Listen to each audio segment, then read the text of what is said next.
La web radio Posa Source Démon. Bonjour et bienvenue à la web radio de Posa Source Démon. Vous êtes avec Rafa, votre animateur. On sait que la dépendance à la drogue peut affecter toutes sortes de personnes de différents milieux et peut occasionner plusieurs problèmes dans la vie des gens. Il existe de l'aide pour ceux qui veulent s'en sortir et ça m'amène à vous parler de Narcotiques Anonymes. Narcotiques Anonymes est une association ou une fraternité à but non lucratif composée d'hommes et de femmes pour qui la drogue était devenue un problème majeur. Ils se réunissent régulièrement pour s'entraider à rester abstinents. C'est une association internationale qui a vu le jour en 1950 à Los Angeles. Aujourd'hui, il se tient plus de 67 000 réunions hebdomadaires dans 139 pays, en 52 langues. Au Québec seulement, 286 réunions ont lieu chaque semaine. Si on se penche sur la ville de Chambly, on peut compter 6 rencontres hebdomadaires qu'on appelle en bon franglais des meetings. Et nous avons avec nous le fondateur du Spot, le premier meeting ENA qui a vu le jour à Chambly. Salut Richard, merci d'avoir accepté notre invitation. Ben, ça me fait plaisir, Raphaël. Merci de m'avoir invité là, pour... Il n'y a pas de quoi. Peux-tu nous parler un peu de ton parcours, de ce qui t'a conduit à fonder le Spot? Là, le Spot, voilà, mais on voit que tu as fait un peu des recherches sur Narcotiques Anonymes à Chambly. Bien entendu, les gens qui entendent ça, le Spot, ne savent pas trop c'est quoi. Ouais. C'est juste le nom d'un groupe de Narcotiques Anonymes à Chambly. Le premier groupe qui a ouvert en 1987. Et puis, ça fait 32 ans de ça. Oui, c'est ça remonte à 32 ans. En octobre 87. Ben, la principale cause, c'est que, bien entendu, moi, j'étais un membre de Narcotiques Anonymes. Au départ, j'ai adhéré aux Alcooliques Anonymes en mars 87, dont mon père faisait partie. Et puis, pas longtemps après, j'ai eu connaissance que Narcotiques Anonymes existait, puis je me suis plus identifié dans cette fraternité-là. Mais il n'y avait pas de réunion de NA à Chambly.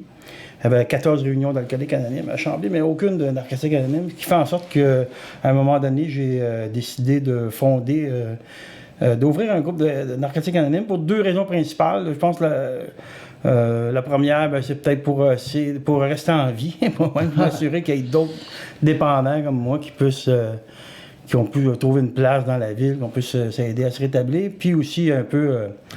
un peu redonner à la ville, puisque dans mon actif, comme on identifie cette période-là de ma vie, là, pendant que je consommais, bon, je n'étais pas nécessairement un ange, là, puis j'ai pas nécessairement contribué d'une façon très positive à ma vie, ni à mes amis qui consommaient avec moi. Là. Donc, tu as senti j'étais un délinquant, fait que... De redonner quelque part. Oui, exact. OK. Bon, ben c'est bien. Quelle est la mission de Narcotiques Anonymes? Bien, ENA, mais ça a juste un objectif principal, c'est de transmettre le message aux dépendants qui souffrent encore. Quand on dit dépendant, si tu compares ça au AA, ils vont dire que ce sont des alcooliques. Nous, dans Narcotiques Anonymes, on dit dépendant parce qu'on s'oriente plus vers la maladie de la dépendance et non vers les substances. C'est-à-dire que les drogues soient légales ou illégales. Pour nous, l'alcool, c'est une drogue aussi, fait que ça englobe plus toutes les substances.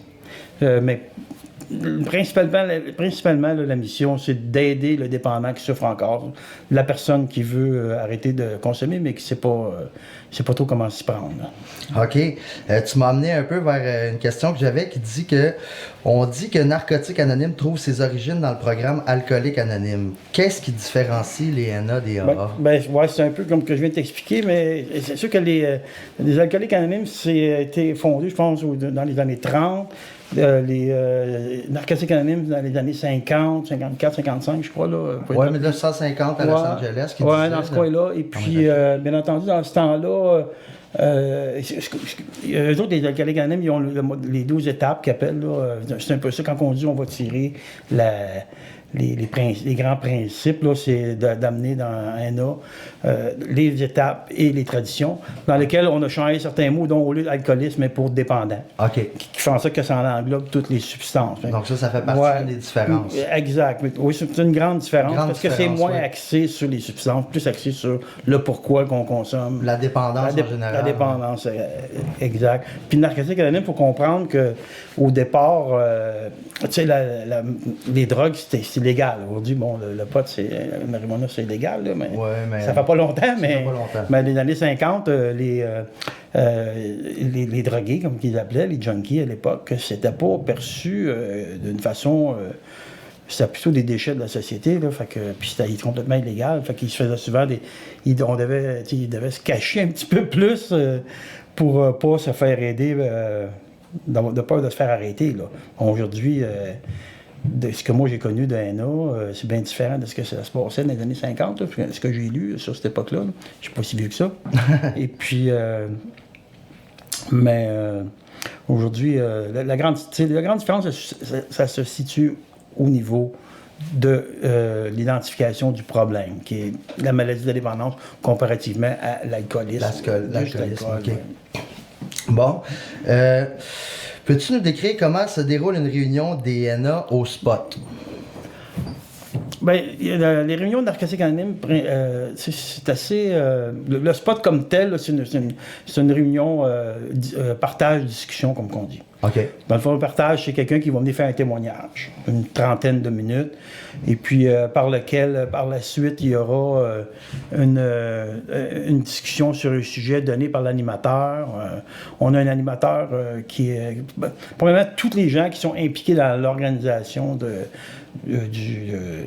de cette réunion-là, ou de Narcotiques Anonymes dans son ensemble, là, à travers le monde. C'est gros, Narcotiques Anonymes. Oui, international. C'est ça. Non.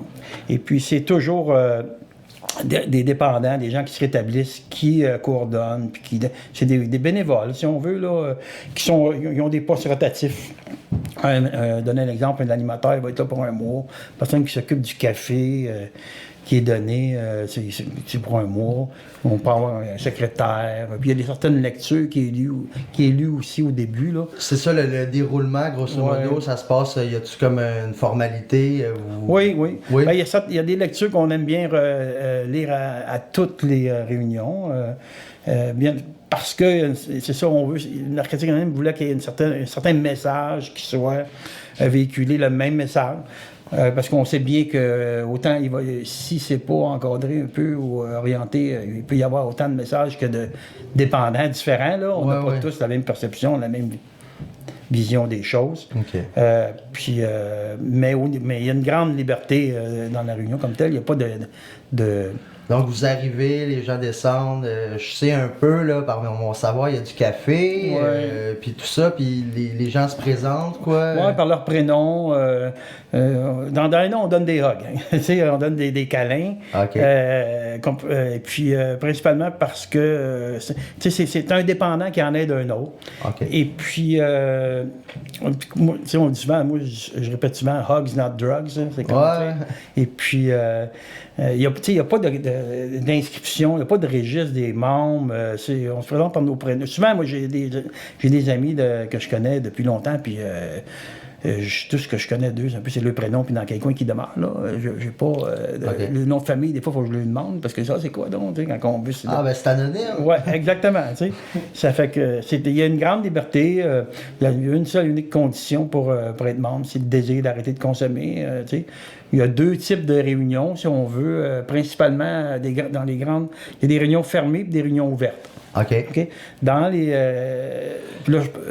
une réunion ouverte, c'est que c'est ouvert à tout le monde. Okay. Fait que tu peux avoir quelqu'un qui est pas certain d'avoir le problème, puis qui veut juste venir voir, ou un parent, un ami, un conjoint qui voudrait accompagner quelqu'un peut venir. Okay? Je dirais qu'à 99% des réunions sont ouvertes à tout le monde.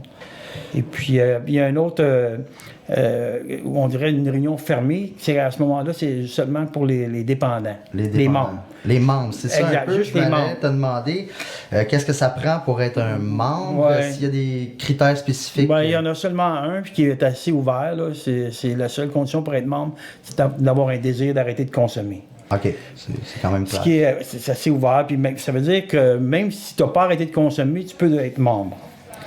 Si tu as fait 1, 2 jours, 3 jours, 1 mois, 2 mois, 10 ans, puis tu rechutes, ce qui est des choses qui arrivent, tu es toujours membre. Autrement dit, il n'y a pas personne qui peut te dire toi, tu es membre, tu n'es pas membre. C'est soi-même qui décide quand tu es membre, puis quand tu ne veux plus être membre, tu n'es plus membre.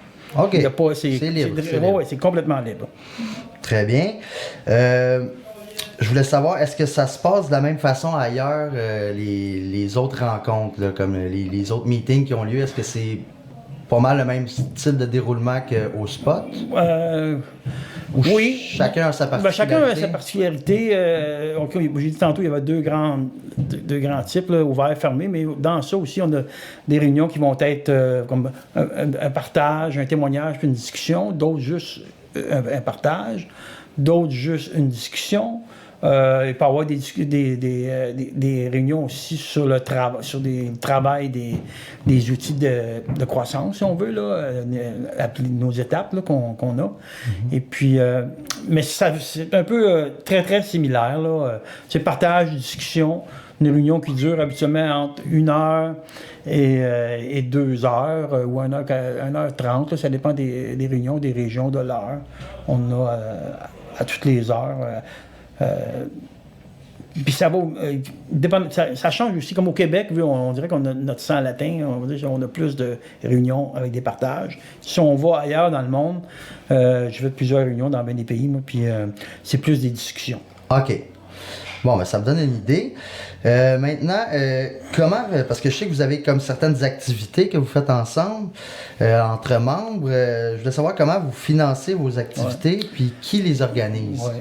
Bien, comme je disais tantôt, pour l'organisation, tout ce qui est fait dans l'Arc-Catholique Anonyme, c'est fait par les membres. La seule exception à ça, c'est que c'est tellement gros, Narcotique Anonyme. On est dans 130 pays. On a de la littérature qui est vendue à travers le monde, qui est traduite dans 80 langues, je crois. Oui, c'est ça, il y a plusieurs langues. C'est un groupe. On a des bureaux. À un moment donné, c'est tellement gros qu'on a un bureau mondial. Puis là, il y a des employés. Okay. À salaire, OK? Qui sont engagés, qui sont payés par l'argent des membres. Puis la réunion comme telle, c'est gratuit, mais il y a une collecte volontaire payée pour le café, pour la salle. Mettons, on loue une salle là, à Chambly, on loue une salle là, à Paroisse, c'est nous ça. Là. Et puis ça fonctionne quand même bien de juste recueillir un peu qu'est-ce que les membres apportent. Puis, exact, c'est pas des gros montants, là, on ramasse. Puis il n'y a pas une obligation de donner non plus. Mais le monde collabore suffisamment pour que vous soyez capable de subvenir, mettons, à la location de la salle. La salle, le café qu'on donne, la littérature, oui. Au début, les gens boivent beaucoup de café. Hein. Puis la vente de la littérature aussi, dans le groupe, on va la vendre, parce qu'il y a deux types de littérature. Là. Il y en a qui un peu plus comme des dépliants qu'on donne, là, puis l'autre, plus des livres, là, on va le vendre au prix qu'on paye. Oui, bien justement, Anna utilise un outil qui s'appelle le texte de base. Peux-tu nous expliquer un peu ce que c'est? Bien, le texte de base, dans le fond, c'est un livre qui explique un peu c'est quoi Narcotique Anonyme. Il y a un peu l'histoire de Anna. Il y a des témoignages dans ça de gens qui se sont rétablis. Puis il y a aussi des explications un peu plus approfondies sur les étapes. Ah, les Parce étapes. que tu as 12 étapes, 12 traditions. OK. Je vais vous dire la première, là, qui est pour moi la plus importante. Là, c'est nous avons admis que nous étions impuissants devant notre dépendance et que nous avions perdu la maîtrise de notre vie. Puis là, dans ce livre-là, ça développe sur chaque étape. Exact. Pour une plus grande compréhension. Okay. Puis pour aider le dépendant qui souffre encore. Parce que c'est pas toujours évident, la personne qui arrive dans les réunions veut arrêter veut arrêter de se geler. Puis souvent, il vient arrêter de se geler, les autres ils identifient juste à ça, à une drogue, ils veulent arrêter de prendre une drogue. Nous, on leur présente la maladie de la dépendance. Parce que ça demande une explication plus approfondie pour que le dépendant qui comprenne que mais la substance, c'est pas nécessairement ça le problème. Le problème est plus axé sur la façon que tu réagis à la vie. Là. Puis on veut essayer de t'aider à éliminer les obsessions, puis le goût de consommer, l'obsession, puis vivre un nouveau mode de vie. Tu sais, on dirait, il y a comme une promesse dans Narcotique Anonyme, principalement, c'est que tu vas arrêter de consommer, tu vas perdre le goût de consommer, puis tu vas trouver un nouveau mode de vie. Un nouveau mode de vie. Puis ce qui veut dire que tu vas être heureux d'avoir fait ça. Il y a la promesse, il y a moyen de vivre sans consommer ou quelque chose comme ça. J'ai lu une promesse en quelque part, là, mais je suis peut-être pas loin, c'est peut-être pas tout à fait ça. Là, ça m'amène, parlant de mode de vie, ben là, il y a la période des fêtes qui est un moment où les tentations pour la consommation peuvent être fortes. Est-ce que vous continuez les rencontres pendant cette période-là? Ben, c'est comme la maladie de la dépendance. Elle prend pas de break. Non, c'est ça. Non, les réunions sont... si les salles sont disponibles, parce que des fois, c'est pas possible, là, à certains endroits, on peut pas avoir les salles, mais à 98%, je dirais, les meetings continuent. À Noël, la veille de Noël, jour de l'an. OK. Il y a toujours une place parce que ça peut être... on s'entend que c'est un programme d'une journée à la fois, là, puis qu'arrêter aujourd'hui, on est... Quelle date, là, le 20 novembre, je pense? Peu importe, arrêter aujourd'hui, la journée n'est pas plus dure, en principe, de ne pas consommer que le 24 décembre. En principe. En principe. En tout cas, après beaucoup d'années, c'est la même chose. Mais pour le dépendant qui arrive, lui, les vendredis soirs, les samedis soirs, puis les fêtes, les premières fois de Noël, la veille de Noël, c'est des périodes difficiles. Les premières fois Oui, forcément, parce que sont confrontés à ça. Il y a comme plusieurs personnes qui sont pas nécessairement prises avec des problèmes de dépendance, qui consomment à ces occasions-là. Ils doivent aller là, dans des endroits où les gens consomment. Ils doivent, puis ils doivent apprendre puis à dire non. À dire non, intérieurement. Ouais. À dire non aussi verbalement des fois, avec des gens qui peuvent insister. Oui. Ça arrive. C'est pour ça que dans ANA, on fait les réunions sont toujours ouvertes. Puis on organise aussi des fêtes de Noël, puisque les gens peuvent aller puis fêter ensemble. Parce qu'on sait bien que quand le dépendant arrive, souvent il n'y a pas grand-chose autour de lui, il n'y a pas grand monde, il n'y a pas d'argent, il n'y a pas grand monde autour, il est souvent très seul au monde. Fait qu'il y a besoin... puis à Noël, ça peut être plus souffrant parce à Noël, on se remémore souvent des souvenirs d'enfance ou des chicanes familiales. Ou certaines mêmes épopées de consommation. Oui, exact. Mais c'est surtout la famille là, qui dans le temps des fêtes qui est un point fort, qui peut avoir des souvenirs négatifs. Puis je me souviens que moi, j'ai beaucoup fait de réunions, de parties de Noël dans ANA. Au début, j'en ai organisé aussi. Là, puis, ben c'est ça, c'est une alternative, faire des parties entre... tout seulement pour les dépendants. Entre abstinents, dans le fond. Exact, c'est ça. OK. Et puis, on fait des... Parce qu'on... Tu sais, avec le temps, pour comprendre aussi que tu n'as pas besoin de consommer pour t'amuser. Là. C'est ça, c'est le principe. Puis au contraire, on s'amuse beaucoup plus, puis on peut faire... Moi, je suis pas moins fou qu'avant, là, c'est plus... c'est plus posé. Ils vont me coucher plus de bonheur. Plus de bonheur, puis j'ai moins de remords le lendemain. Donc, je termine en te demandant si tu avais un conseil à donner à une personne qui a un problème de consommation, ça serait quoi? Bien, c'est certain que si la personne veut arrêter de consommer, pour moi, ce qui a fonctionné, c'est aller à Narcotiques Anonymes puis faire beaucoup de réunions, écouter ce qui est dit là, essayer de mettre en pratique ce qui est le programme qui est suggéré. Ouais. Puis un petit peu d'aller dans les réunions, puis trouver quelqu'un, pas obligé d'aller là pour raconter ta vie à tout le monde. Là. Tu essaies de te faire parler avec une personne, puis de jaser un peu. Extérioriser un peu ça, mais aussi... de faire le premier pas. Faire le premier pas. Parce que moi, je dis souvent, tu sais, amène ton corps, puis Anna va faire le 3/4. Ah, c'est bon. OK? Parce que c'est un groupe de support. Oui. T'es plus tout seul avec ton problème. Puis souvent, les gens avant d'arriver là, ils vont essayer toutes sortes de choses, vont contrôler la consommation, juste les fins de semaine, juste les samedis. Ils vont prendre certaines drogues, ils vont éliminer certaines drogues, ils vont prendre juste de l'alcool, ils vont jouer avec les différentes drogues pour essayer de se justifier ou essayer de se contrôler, mais finalement, la vie, ils sont toujours malheureux. Ouais. Au bout de ligne, ils sont toujours malheureux, puis ça amène au même résultat. Là, bon, ben écoute, je te remercie beaucoup, Richard. Merci de nous avoir accordé de ton temps. Je vous rappelle que c'est Richard, le fondateur du premier meeting ENA qui a vu le jour à Chambly. Fait que, ben, un grand merci pour cette entrevue, merci Richard. Raphaël, puis bon 24 heures, bonne journée à tout le monde, là. Une journée à la fois. Une journée à la fois. Merci beaucoup. Bye. Je dois aussi vous informer qu'il se tient des réunions ENA chez Posa sur ce démon au 620 rue Sénécal à Chambly, et ce, tous les dimanches soirs de 19h à 20h. Sur ce, merci d'avoir écouté cette capsule. C'était Rafa de la web radio Posa sur ce démon.